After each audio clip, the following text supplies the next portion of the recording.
Utamaan orang-orang yang menjalankan sholat tahajud, supaya teman-teman pada semangat, dan kita pun yang ngomong ini juga semangat dalam menjalankan sholat tahajud. Jadi sebenarnya apa yang kita omong ini nasihat untuk diri kita sendiri sebetulnya. Nah, Masya Allah ya, apakah keutamaan-keutamaan tahajud? Yang pertama, ternyata sholat tahajud adalah sifat orang bertakwa dan calon penghuni syurga. Jadi kalau ingin dikategorikan sebagai orang bertakwa, maka dia tidak meninggalkan sholat tahajud. Allah Subhanahu wa Ta'ala berfirman yang artinya, sesungguhnya orang-orang yang bertakwa itu berada dalam taman-taman syurga dan mata air, sambil menerima segala pemberian Rabb mereka.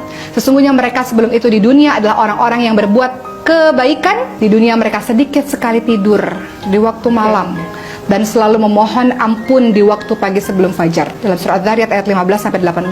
Jadi di sini Allah Subhanahu wa Ta'ala menginformasikan kepada kita semua, orang bertakwa yang mendapatkan syurga sedikit waktu tidurnya di waktu malam, banyak bangun untuk minta ampun kepada Allah Subhanahu wa Ta'ala. Yang kedua, keutamaan tahajud adalah tidak sama antara orang yang sholat malam dengan orang yang tidak sholat malam. Allah Subhanahu wa Ta'ala berfirman yang artinya, adakah sama orang-orang yang mengetahui dengan orang-orang yang tidak mengetahui?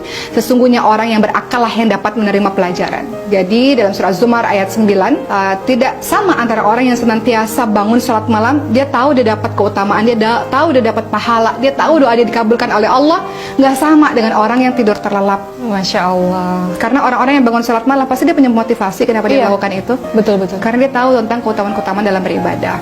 Ketiga, keutamaan dari sholat tahajud adalah sebaik-baik sunnah. Seperti yang kita ketahui bahwa sebaik-baik puasa adalah puasa di bulan suci Ramadan. Kemudian sebaik-baik sholat setelah sholat wajib adalah sholat malam. Jadi setelah sholat wajib ternyata yang afdal adalah qiyamul lail, menghidupkan malam. Dan keempat, ternyata keutamaan dari sholat tahajud adalah kebiasaan orang-orang yang salih. Jadi teman-teman, kalau indikatornya gampang ya, kalau kita lihat ada orang-orang yang salih mengademkan hati, ternyata salah satu indikatornya mereka tidak meninggalkan sholat malam.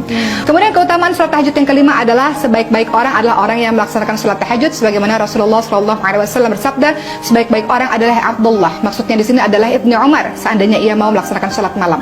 Maknanya adalah sebaik-baik orang adalah orang yang senantiasa melaksanakan sholat malam, sholat tahajud. Seperti itu teman-teman sekalian.